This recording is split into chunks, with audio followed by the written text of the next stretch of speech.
Hey guys, Twister Don here, Jiu-Jitsu Boy 98, coming at you with an updated Dragon Knight build. Still on the Vampire Dragon Knight Dark Elf build here. This time I've made it to vet rank 10 here on the PS4, and I just want to give y'all some updates on what I'm doing now. So, some of the first things that I've adjusted to was I do a lot of solo play, so I like to have a lot of sustain, a lot of survivability. Also, I've swapped more to heavy armor than light armor, as in my previous video. You can do either or. Light armor is more for DPS.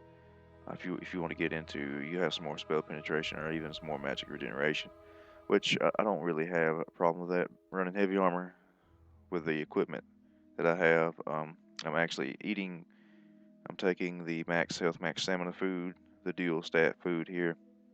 I'm not high enough level to eat tri-stat food yet, but max health and max stamina because I'm a Magicka build. I've got all my points in the Magicka, and I'm not a pure tank. I can tank a lot of stuff. You see my stats there. I got 22,000 Magicka, 16,000 health, 13,000 stamina, 13,000 Magicka regeneration, which is great for sustaining this levels of the upper Craglorn, which I'm playing in right now to grind and level up. Now, if I think I could do this build a lot better with the stamina because a lot of the skills the Dragon Knight has can morph into a stamina version, and of course, more stamina is uh, always means more survivability. So I'm thinking, in the next patch when they do nerf um, the stamina regeneration while blocking, you'll have to go stamina if you want to be a tank. So, still a vampire, like I said, and here's some of my equipment. I'm running the Seducer set. It's a 3 trait set piece that you can make. So that it's pretty cheap. So it's really good for Magicka. So if you look, I'm running the Sword of Seducer. It gives you Magicka recovery, max Magicka, and reduces the Magicka cost of abilities by 8%. So it's really effective if you're running Magicka. Also running Lord set. I'm running 4 pieces of that. Gives me more Magicka recovery and a little spell damage. So it's all about that Magicka recovery, getting that sustain. If I can, keep high magic recovery, and that means that I'm able to use more skills in abundance. My main hand backup is the Flame Staff, Inferno Staff. That's for me having the ability to use Elemental Ring and get some AoE. It's not a great staff, but I need to upgrade that soon. And of course, going with more Seducer on the helmet, chest piece, Lord's shoulders, Seducer belt, Lord's hands, legs, and feet for Seducer. So, Lord's with Seducer gives you great Magicka recovery.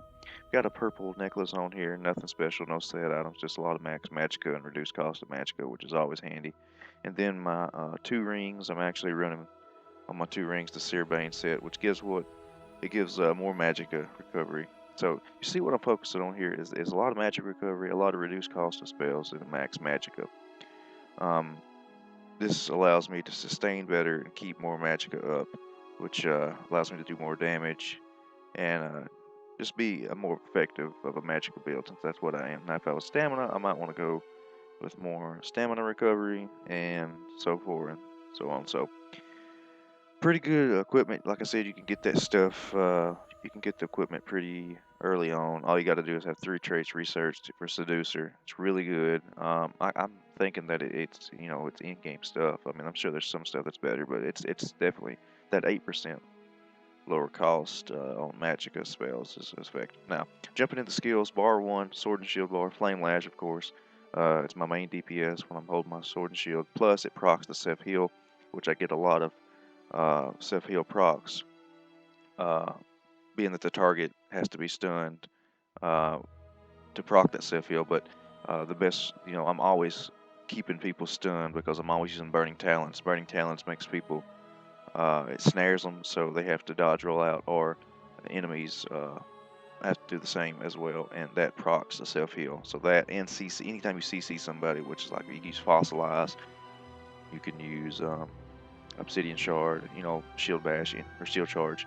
Of course, we're using Engulfing Flames and Burning Embers. You can swap Burning Embers out for defensive posture, but like your main dot skills are going to be Engulfing Flames, which also increases the damage that you do to opponents with fire skills by 10%. And of course, Burning Embers is good for single target dot and gives you procs self heal. And of course, defensive posture will give you more block, more damage you can block, and reduces the cost of blocking by 8%. So if you're really having trouble, and it does make a difference. I know when I swap to defensive posture and have that on my bar as a passive, I can block a lot more damage. So if you're really having trouble blocking, try adding that to your shield bar there, and that will definitely help. But I'm being a little more offensive right now, so I want to go Burning Embers, either or. I probably would choose, if I was playing with my friends and I was really tanking, I would probably swap out Engulfing Flames for Pierce Armor and the one-handed shield, and Burning Embers for defensive stance, so I can get that taunt and get that extra block. Alright, so next skill, excuse me, phone went off there. Next skill is Structured Entropy, and of course Devouring Swarm. Structured Entropy for extra health. It gives me more damage, and the Devouring Swarm is a really cheap ultimate if you're in stage 4 Vampirism. Pretty much for 5 seconds I'm immune to everything because it heals me based on every enemy that's around. So I'm getting constantly healed. I'm having, doing damage, and I can swap to my Elemental Ring and do a lot of damage. But like Structured Entropy too increases your spell damage by 20% and gives you max health. And on my back bar, of course, we got Elemental Ring for AoE. Igneous Shield's a great skill to pre-buff with. Gives you shield, gives you a shield for a certain amount of damage, and gives me Major Mending, which increases my healing, which goes great because I can pop Igneous Shield, Green Dragon's Blood, and be back up to full health in no time. So Green Dragon Blood, of course, it also gives you, Major Endurance, increase your stamina recovery. Then Harness Magic is a new skill I'm using out of the Light Armor tree. It negates up to like 7,000 something spell damage. I don't even have it up that much, and it lasts for 20 seconds. Also, it up to 3 times when spell damage is absorbed, you restore 656 magicka, plus a certain amount for each light armor piece equipped. But don't use any light armor right now. I'm heavy armor on this setup for the extra beefiness. Light armor is kind of fragile. I was running light armor last night. It's doable, but if you really want to do DPS, then go light armor, like super DPS. So spiked armor, of course, for increased spell resistance and physical resistance. Never hurts to have that.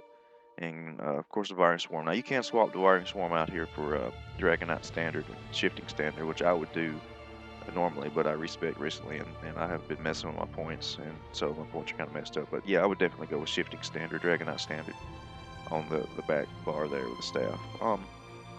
As far as anything else, Healing Ward. Healing Ward's good if you want to run a Resto staff. It's a really good skill.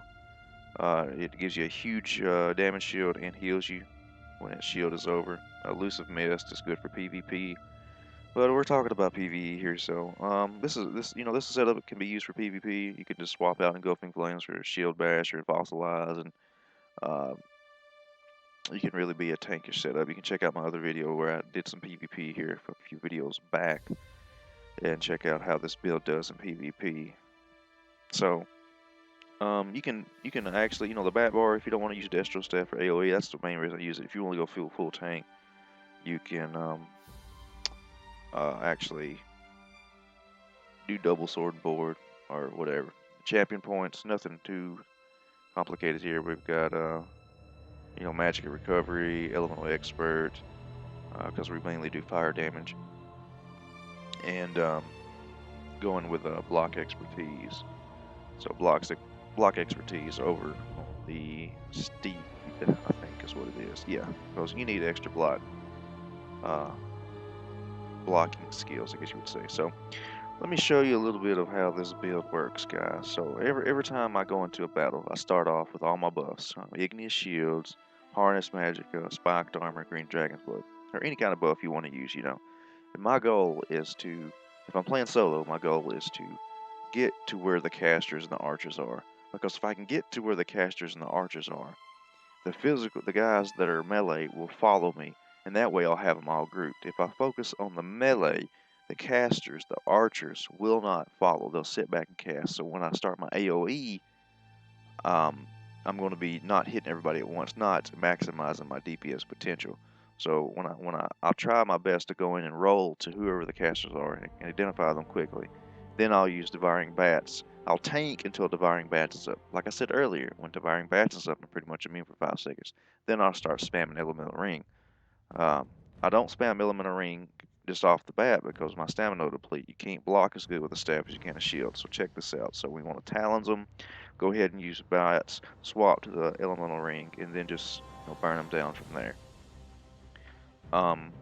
And usually you'll have some trash to clean up like this, and then you can use engulfing flames. I'd always actually start using engulfing flames first um, before I would actually just start spamming the elemental ring, but I didn't do it there. So if you need a little healing, remember talons to flame lash. Anytime somebody hits you with a charge attack and you block it with your shield, they get stunned. It procs a flame lash heal. Burning talons, flame lash heal. So we got to utilize that to get your health back. Let's do a couple more mobs here. Like I said, pre-buff everything. Igneous shields, harness magicka, all that suspect armor. Identify where your range targets are. Range targets also do a lot of damage, so you don't want them sitting back and taking aim and using all those spells, especially as a vampire. So we go in immediately. Talons, get them controlled. Um, get your ultimate built up. Tank to your ultimates built up. Use your ultimate. Swap to elemental ring. AOE them down, and then you can go back to sword and board and finish off on the whatever needs to be finished off. A couple of mobs, or not mobs, but a couple of stragglers, trash mobs, or the big guy here. Now, if I was playing in a group, I would not be doing this strategy. I would actually be taunting these couple big guys because these guys could probably murder DPS characters. So I would let my DPS nuke everybody down, and I would tank the toughest enemies. That would be my goal. But since I'm playing solo, I have different strategies for different stuff. Now, the one thing about being a Dragon Knight is you've got Battle Roar. This is you want to get all the passives to all the Dragon Knight skills, but Battle Roar is going to keep your resources up because every time you use your ultimate, it restores magicka and stamina and health. It's just really handy. Get all the passives in heavy armor, all the passives, sword and board, and destro staff. Most of them in vampire, dark elf. So let's do another mob here. Remember pre-buff, and go in for the range classes, or the ranged enemies first. Is what I'm trying to say. So we go in, look, identify the range units, talons them, use some engulfing flames, increase your fire damage. Maybe use a burning embers on a couple of guys. Bats is up, use bats, nuke them down, AOE. Go back to sword and board. Maybe see talons them, control them. See if I need any healing.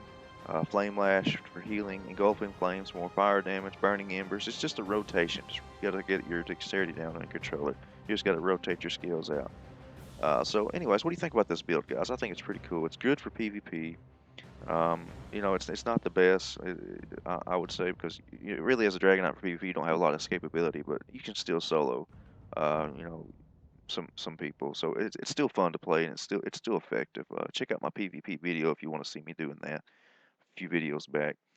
Pretty soon I'm going to be respecing to stamina and probably try that tank setup, and I'll upload that video because with the nerf to stamina regeneration while you're blocking, it's something that we're going to definitely have to look into a way of getting stamina back. Of course, the Dragon Knight's got Battle Roar, so that's really cool. He's also got the ability that when you use a Earth and Heart ability, it recovers your stamina by 5%. So anyways, that's all for this video. I hope you enjoyed the commentary. I hope you enjoyed it. Please help me out by subscribing, and I enjoy making these ESO videos. And if you want to get on and do dungeons with me, I'm looking for people to hook up with and run dungeons. Just send me an invite. My PSN name is the same as my YouTube here, so just be sure to leave a message saying that you're somebody from YouTube, so it ain't just something random. But anyways, helping hands is the skill I was talking about. So like I said, guys, thanks for watching. Appreciate it. And until next time, Twister Don is out.